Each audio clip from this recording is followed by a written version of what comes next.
ಪ್ರತಿಯೊಬ್ಬರು ಅವರ ಹಕ್ಕುಗಳನ್ನು ಕೇಳ್ತಾರೆ. ನನ್ನ ಮತದಾನ ನನ್ನ ಹಕ್ಕು, ಸರಿ. ನನ್ನ ಮತ ಉಳಿಸ್ಕೋಬೇಕಾದ್ರೆ ನನ್ನ ಕರ್ತವ್ಯ ಏನು ಅನ್ನೋದನ್ನು ಜನ ಅರ್ಥ ಮಾಡ್ಕೊಳ್ಳಲ್ಲ. ಇದೊಂದು ವಿಷಯಕ್ಕೆ ಮಾತ್ರ ಹೇಳ್ತಾರೆ. ಅವ್ರಿಗೆ ಕರೆಕ್ಟಾಗಿ ನನ್ನ ವೋಟರ್ ಲಿಸ್ಟಲ್ಲಿ ನನ್ನ ಹೆಸರು ಇರಬೇಕು ಅಂದರೆ ನಾವು ಇಷ್ಟು ಒದ್ದಾಡೋ ಅವಶ್ಯಕತೆ ಇರಲ್ಲ.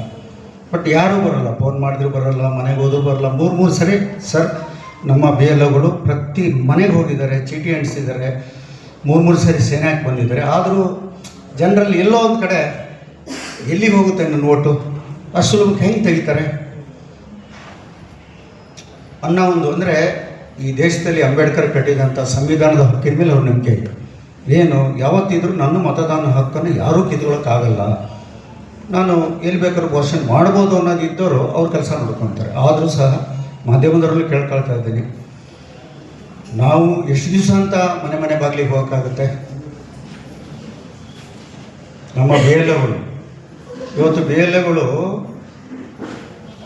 ಅವರ ಡಿಗ್ರಿ ಓದ್ತಂಥ ಮಗಳನ್ನ ಶಾಲೆಗೆ ರಜಾ ಹಾಕಿಸಿ, ಇನ್ನೊಂದು ನೌಕರಿಯಲ್ಲಿ ಇರ್ತಕ್ಕಂಥ ಅವ್ರ ಗಂಡನನ್ನು ರಜಾ ಹಾಕಿಸಿ, ಮಹಿಳೆಯರ ಬಗ್ಗೆ ಹೇಳ್ತಾ ಇದ್ದೀನಿ ನಾನು, ಅಥವಾ ನಮ್ಮ ಪುರುಷ ಬಿ ಎಲ್ ಒಗಳು ಅಷ್ಟೇ, ಅವ್ರ ಮನೆಯವರು ಸ್ವಲ್ಪ ಡಿಗ್ರಿ ಓದಿದ್ದು ಬೇರೆ ಕೆಲಸದಲ್ಲಿ ಇದ್ದರೆ ಇನ್ನೊಂದು ಇದ್ದರೆ ಅವ್ರನ್ನೂ ಕರ್ಕೊಂಡು ಇವತ್ತು ಊರಲ್ಲಿ ಕೆಲಸ ಮಾಡ್ತಾಯಿದ್ದಾರೆ. ಯಾಕಂದ್ರೆ ನಾವು ಹೋಗ್ತೀವಿ, ಇವ್ರು ಯಾರು ಅಂತ ಕೇಳಿದ್ರೆ ನಮ್ಮ ಮನೆಯವರು ಸರ್, ಇವ್ರು ಕೇಳಿದ್ರೆ ನಮ್ಮ ಹೆಂಡತಿ ಸರ್, ಇವ್ರು ನಮ್ಮ ಮಗಳು ಸರ್. ಇದು ನೈಜ ಅನುಭವ. ಯಾಕಂದರೆ ಚುನಾವಣಾ ಆಯೋಗ ನಿಮಗೆ ನಿಗದಿಪಡಿಸಿದಂಥ ಗುರಿ ನೀವು ಸಾಧನೆ ಮಾಡಲೇಬೇಕು. ಅದರಿಂದ ತಾವು ಮಾಡ್ತಾಯಿದ್ದೀರಿ, ತುಂಬ ಒಳ್ಳೆಯದು. ಹಾಗಾಗಿ ನಿಮ್ಮನ್ನು ಮತ್ತೊಂದು ಸರಿ ನಿಮಗೆ ಶುಭಾಶಯಗಳನ್ನು ಕೋರ್ತಾ ಸ್ವಾಗತಿಸ್ತಾ ಇದ್ದೀನಿ. ಮಾಧ್ಯಮ ಮಿತ್ರರು ತಾವೆಲ್ಲ ಬಂದಿದ್ರಿ,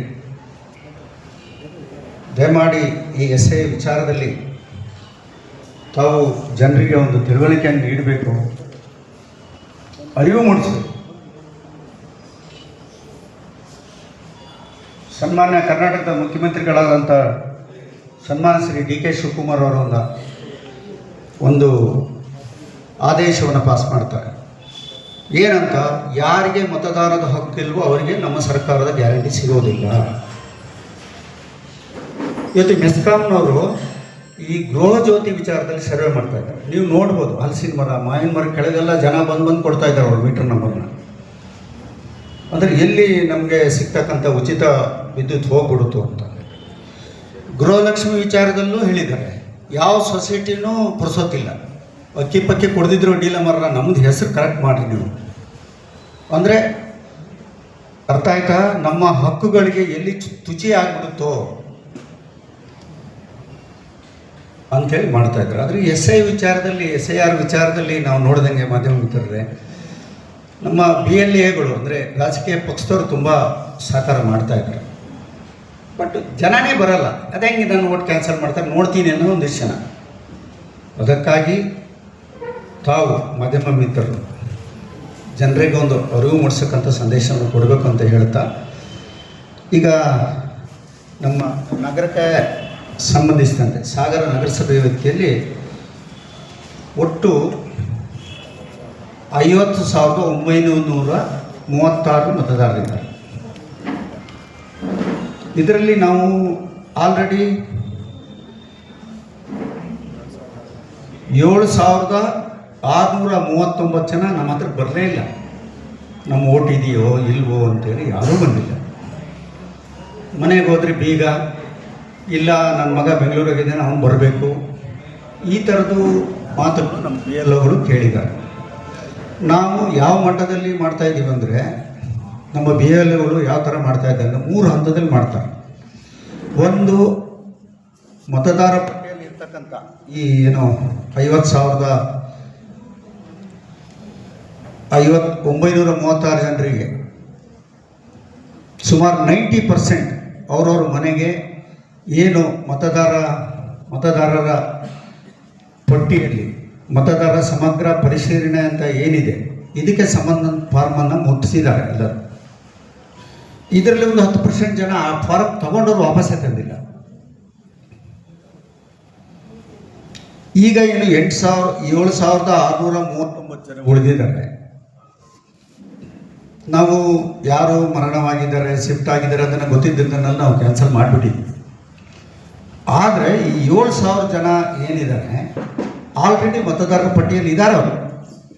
ಆದರೆ ಅವರು ಡಾಕ್ಯುಮೆಂಟನ್ನು ಕೊಡ್ತಾ ಇಲ್ಲ, ಅವರು ನಮ್ಮ ಕೇಂದ್ರಕ್ಕೆ ಬರ್ತಾ ಇಲ್ಲ.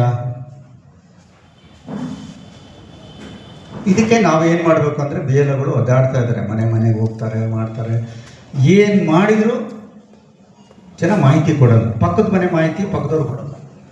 ನಮಗೆ ಬರೀ ಅವ್ರ ಫೋನ್ ನಂಬರ್ ಕೊಟ್ಟರು ನಮ್ಮವರು ಯಾವ ಕಾರಣಕ್ಕೂ ಡಿಲೀಟ್ ಮಾಡಲ್ಲ.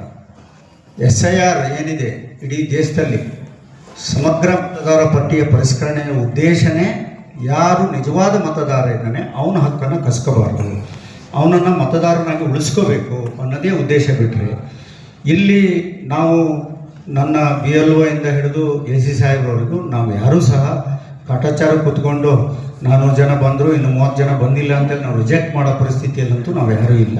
ನಮ್ಮ ಮನಸ್ಥಿತಿನೂ ಆ ಥರ ಇಲ್ಲ. ಜನರು ಕೆಲವ್ರು ಹೆಂಗಂದರೆ ಅವರಿಗೊಂದು ಈಗ ಆಯಿತು BLO ರಿಜೆಕ್ಟ್ ಮಾಡಿದ ತಕ್ಷಣ AC ಅವ್ರಿಗೊಂದು ಅಧಿಕಾರ ಇದೆ. ಅವ್ರು ಅಪ್ಲಿಕೇಶನ್ ಕೊಟ್ಟರೆ ನಾವು ರಿವೋಕ್ ಅಂತ ಮಾಡ್ಕೊತೀವಿ. ನಾನು ಇದ್ದೀನಿ ಸರ್, ನನಗೆ ಯಾರೂ ಸಿಗಲೇ ಇಲ್ಲ ಅಂತೇಳಿ 8ನೇ ತಾರೀಕು ಒಳಗೆ ಬಂದರೆ ರಿವೋಕ್ ಅಂತ ಮಾಡ್ತೀವಿ. ಅವ್ರು ಬಂದಿದ್ದೇ ಆದರೆ ಮತ್ತೆ ಅವ್ರಿಗೆ ಕೊಡ್ತೀವಿ, ಹಕ್ಕನ್ನು ಕೊಡ್ತೀವಿ. ಇನ್ನು 8ನೇ ತಾರೀಕು ನಂತರನೂ ನಾವು ಡಿಲೀಟ್ ಮಾಡಿ ಅವರು ನನ್ನ ಓಟ್ ಬಿಟ್ಟೋಗಿದೆ ಅಂತ AC ಅವ್ರಿಗೆ ಅರ್ಜಿ ಕೊಟ್ಟರೆ ಅಥವಾ BLO ಅವ್ರಿಗೆ ಕೊಟ್ಟರೆ ನಾವು ಅದನ್ನು ಮತ್ತೆ ಫಾರ್ಮ್ ನಂಬರ್ 6 ಅಂತ ಇದೆ, ಅದನ್ನು ಮತ್ತೆ ಮತದಾರರ ಪಟ್ಟಿಗೆ ಸೇರಿಸ್ಕೊಳ್ಳೋಕ್ಕೂ ಅವಕಾಶ ಇದೆ. ಇಲ್ಲಿ ಮತದಾರರ ಗಾಂಭೀರ್ಯತೆಯೇ ಕೆಲವರು BLOಗಳು ನಾವೇ ಕೊಡ್ತೀವಿ ಅಂತ ತಗೊಂಡು ಹೋಗೋದು, ಇನ್ನೊಂದು ಆ ಥರದೆಲ್ಲ ನಡೆದಿದೆ.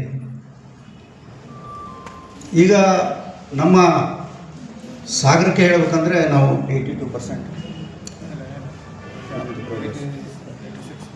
86% ನಾವು ಮತದಾರರ ಪರೀಕ್ಷೆಯನ್ನು ಮಾಡಿದ್ದೀವಿ. ಇನ್ನೂ ನಮಗೆ ಕಾನೂನು ಹೇಳುತ್ತೆ, ಸಂವಿಧಾನ ಹೇಳುತ್ತೆ, ನೀನು 99 ಜನರಿಗೆ ನ್ಯಾಯ ಕೊಟ್ಟರು ಅಡ್ಡಿಲ್ಲ, ಒಬ್ಬರಿಗೂ ಅನ್ಯಾಯ ಮಾಡಿದರೆ ಅದು ಸಂವಿಧಾನ ವಿರೋಧಿ ಆಗುತ್ತೆ ಅಂತೇಳಿ ಎಲ್ಲ ವಿಷಯಗಳಲ್ಲೂ ಇದೆ.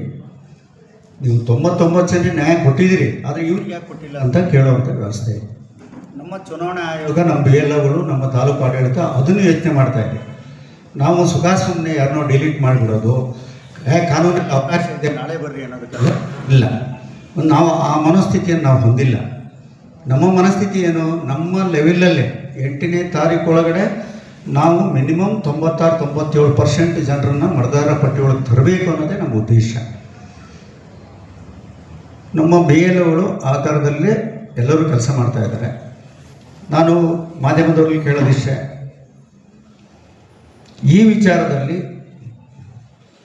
ತಾವುಗಳು ಸಂದೇಶ ಹೇಗಿರ್ಬೇಕಂದ್ರೆ, ಮತದಾನ ಹಕ್ಕನ್ನು ಪಡೆಯುವುದು ನಿಮ್ಮ ಹಕ್ಕು, ಮತದಾರರ ಪಟ್ಟಿಯಲ್ಲಿ ನಿಮ್ಮ ಹೆಸರನ್ನು ಉಳಿಸಿಕೊಳ್ಳೋದು ನಿಮ್ಮ ಕರ್ತವ್ಯ ಅನ್ನೋ ವಿಚಾರದಲ್ಲಿ ತಾವು ಒಂದು ಮೆಸೇಜನ್ನು ಕೊಡಬೇಕು ಅಂತಲೂ ನಾನು ನಿಮ್ಮ ಮೇಲೆ ರಿಕ್ವೆಸ್ಟ್ ಮಾಡ್ತಾ, ಈಗ ನಾನು ಮುಂಚೆ ಹೇಳಿದೆ ಇದು ಸಭೆ ಅಲ್ಲ,